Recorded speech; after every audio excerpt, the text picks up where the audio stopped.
Hey, how you doing? My name is Tanner. Welcome back to the Horrible Show. I know it's been a while. I'm an asshole. It's all right.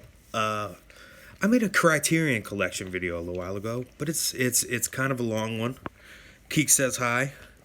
Good lord, it's kind of a long one.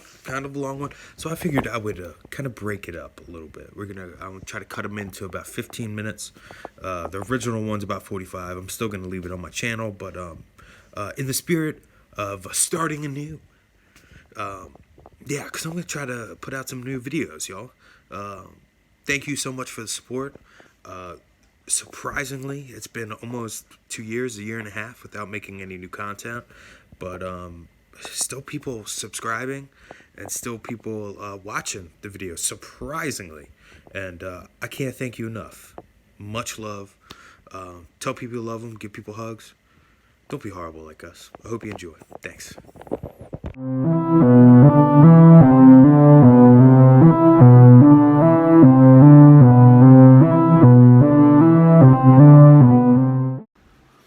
What's up, you guys? How you doing today? My name is Guy Fieri, and we're rolling out. I'm going to take you across the country to find America's greatest diners, drive-ins, and dives.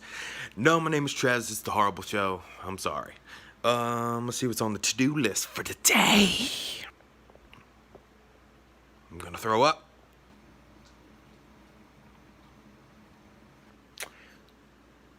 Touché. The day has finally been bestowed upon us. We have the almighty Criterion Collection going on today. I have 33 releases for you. It's going to be a little bit of a lengthy video. Might want to go grab some snacks, take a poop, you know. Hey, you could bring this phone, if you're watching this on the phone, you could bring it into the bathroom with you, and then we can poop together or whatever. Nothing that's weird. Or unless you want it to be. But nothing weird. Let's get down to it. Trying to buy a house, but I got no money, cause I spend all my money on Criterion. Trying to feed my kids, but I got no money, gonna feed them with my Criterions. Gonna rob a bank, cause I got no money, gonna do 5 to 10, cause my Criterion. Now I'm in the gang, and life is very strange, gonna do more time, cause it's Criterion.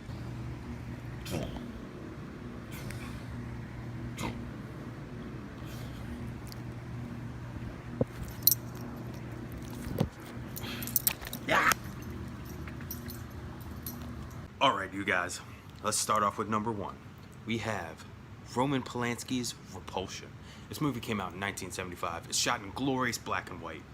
And this movie is essentially about you have two sisters living in the same house, and one of them goes on vacation, and the other one is left with her thoughts and her madness and the slow descent into Crazy Town. She goes to Crazy Town. I didn't know what to think before I watched this film. I was under the impression that it was more of a horror movie, but it is really the camera angles are amazing. Whether you like Roman Polanski as a person or not, you have to give him credit because his movies are fantastic. I love this movie. I think it is clever. I think it's well done. There's a scene with a rabbit that it shows over time, and it gets me every time. Repulsion. If you are a psychological thriller fan, if you are a horror fan, I think this is a must-see. Whether you like this movie or not, it might seem a little dated. If you're not into older movies, it might give you a hard time, but I really think you should see this. There's the back if you'd like to check that out. It is spine number 483. Number two, we have Orson Welles' F is for Fake. And the reason why I picked this up, this movie came out in 1975, is that I watched a lot of lists saying that this was one of the most underrated Orson Welles movies. I'm not going to go and say that I know anything about Orson Welles, except for a few key movies. He directed this. This movie is about trickery. It is about lies. It is about uncovering the camera tricks and the tricks that filmmakers use. This is spine number 288. Pick number 3, we have The Spy Who Came In From the Cold. And this is a Cold War era thriller from 1965. This was directed by, please excuse me, Paul Dean and Guy Trosper, which I don't know of them. I don't know of any other movies that they put out.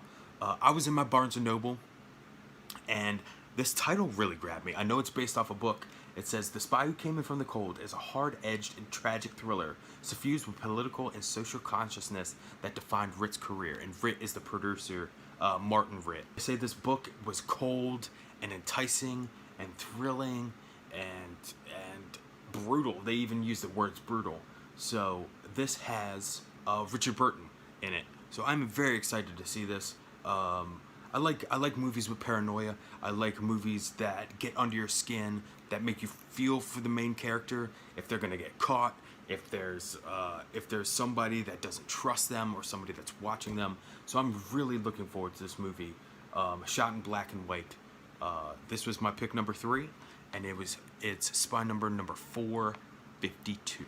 This is Brian De Palma's Sisters. This movie came out in 1973. It's got Margot Kidder. It's got Jennifer Salt. Hitchcockian. It's a Brian De Palma movie. So I hope this is probably his first movie, his first delve into the voyeuristic, creepy. He does a lot of voyeurism. He's just like Hitchcock in that. I watched Phantom of the Paradise the other day, and there's a lot of voyeurism in that too. This movie has a bone-chilling score by frequent Alfred Hitchcock collaborator Bernard Herrmann. If you've ever seen Reanimator, I'm asking if you've never seen Psycho, but you've seen Reanimator, it's the same score. I really enjoy Brian De Palma's camera angles, and I really enjoy the split screen. If I was going to say anything about Brian De Palma, I freaking love the split screen. I really do. I think it works so effectively in Carrie. I think in Phantom of the Paradise it was great, even though he almost verbatim stole a scene from Hitchcock himself about a bomb in a car. But this is spy number 89. It's probably hard to see. Our next pick we have for number 4, we have Midnight Cowboy. This is Jon Voight. This is Dustin Hoffman. This movie came out in 1969, and it is the first X-rated film to win an Academy Award for Best Picture. I don't know much about this movie. I know that I'm walking here. I know that scene, and I always wanted to know where the movie came from. I saw this in my local Barnes & Noble, and reading the back, it is two hustlers in New York, and they're just trying to live their lives, try to be successful in whatever they want to accomplish. This is a movie directed by John Schlesinger? This is spy number 925, and I'm really looking forward to watching this. I love movies about old New York. Next, we have David Cronenberg's The Brood. This movie came out in 1979. This is spy number 777. And this movie is about a disturbed woman taking a remote form of psychoanalyst and two connecting storylines between a girl being haunted by demons and then this woman going through whatever the hell she's going through. This movie's crazy. I don't know if you've ever seen it. This movie's crazy as hell. And it's surprising. I really do enjoy this movie. I really enjoy this Criterion release. You would think that they would put out The Fly by David Cronenberg. You guys know what I'm talking about, The Fly? That was disgusting. Did I do it? I didn't know if I was going to do it or not, but that's good. Yeah, I'm really looking forward to revisiting this. And this also has, I didn't look at the special features, but it looks like it has a 4K digital transfer of Cronenberg's 1970 feature, Crimes of the Future, supervised by the director. So that's pretty cool. If there's a bonus film on here, it might just be a short film. But if you're really into creepy horror, so spy number 777, 1979, Cronenberger. Okay, y'all. This is my number. What is this? This is number 7 in my recommendations. This is House, or Hasu, right? Hasu. This movie came out in 1977. It is by Ubuniku Ubiyashi. God, I probably butchered that. Dudes, have you seen this movie? If you have not seen this movie, I would like you to turn off this video and then go buy this movie. Masters of Cinema has a version of this movie. Criterion Collection has a version of this movie. This movie is fucking bananas, bro. It is. I didn't really know what to expect. I went in thinking that it was going to be just kind of like a haunted house movie, and it is like, it's like an acid trip. It's like, how do they describe it? They say it's an episode of Scooby-Doo directed by Mario Bava, and it's absolutely insane. The narrative is a little shaky, but I'm telling you, the visuals, you will never see a movie like this ever in your life. Other than this, I had never seen anything like this. I don't think I'll ever see anything like this again besides this movie. About a half hour in, I absolutely fell in love. I thought it was a brilliant, quirky. It's cool to watch, man. Like, I thought the music was pretty fantastic throughout. Sometimes the music came off like, should they really be playing this like upbeat pop music in here? But it something that just added to the strangeness of the film. It's by number 300. It's by number 539. Yeah, I thoroughly recommend this movie because it did weird things to me, man. Did weird things to me, man. Strangeness of the film. All right, so check this out. If you do not, 1977. I would do a double bill with this and Suspiria if you just want to geek out and just be crazy and not know what life is for almost 3.5 hours. Thoroughly recommend it. Enjoy it.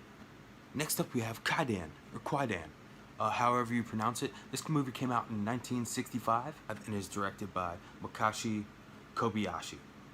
Makashi Kobayashi? Yeah. And this movie intrigued me because, of course, being that I'm a horror fan, I went online, and I'm going to look for the Criterion releases that are more aimed towards the horror genre. And I was also told that this was maybe the longest running theatrical horror movie ever made, which really blew my mind. It comes in at a whopping 3-hour cut, never before released in the United States.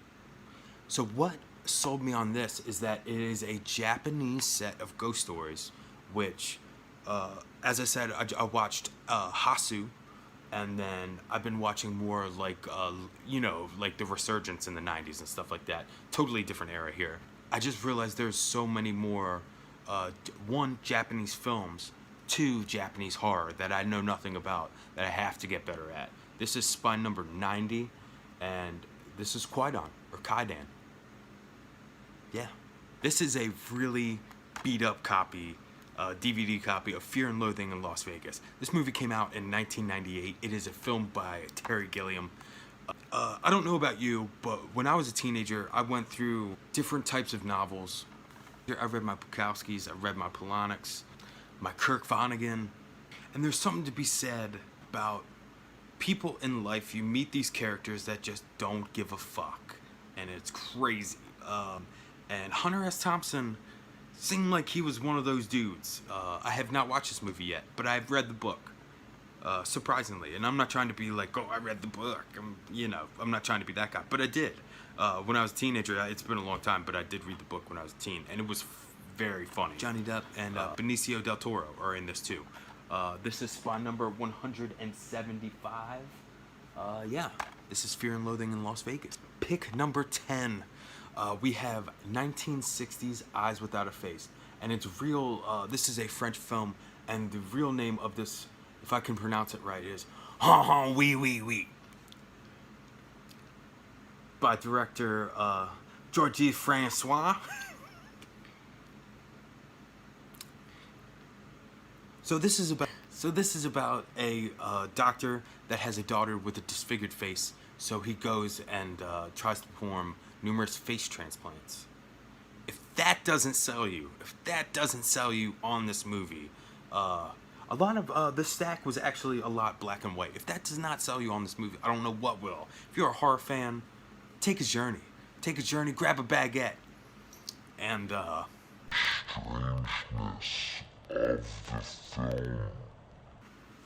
yeah, grab some French toast, grab some French fries, grab your favorite accordion, and just enjoy this movie. Accordions, those aren't even French. Are they Italian? God, I am a piece of garbage. Number 260, Eyes Without a Face.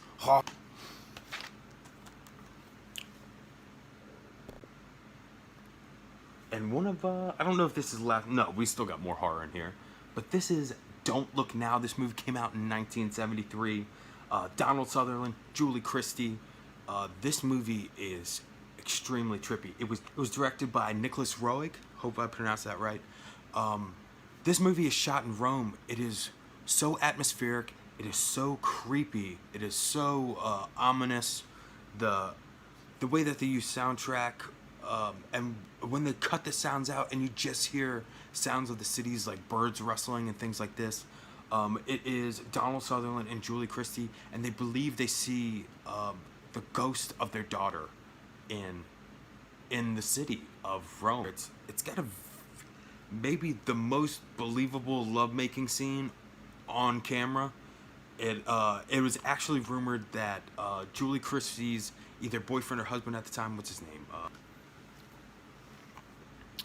It's actually rumored that after the lovemaking scene, Warren Beatty tried to get this movie pulled from UK theaters because Warren Beatty, who was Julie Christie's boyfriend at the time, really thought they were having sex in the scene. It is, and nobody had warned me about that. Not that you need to be warned, but I was watching that scene. I was like, thank God I'm not watching this with like my mom.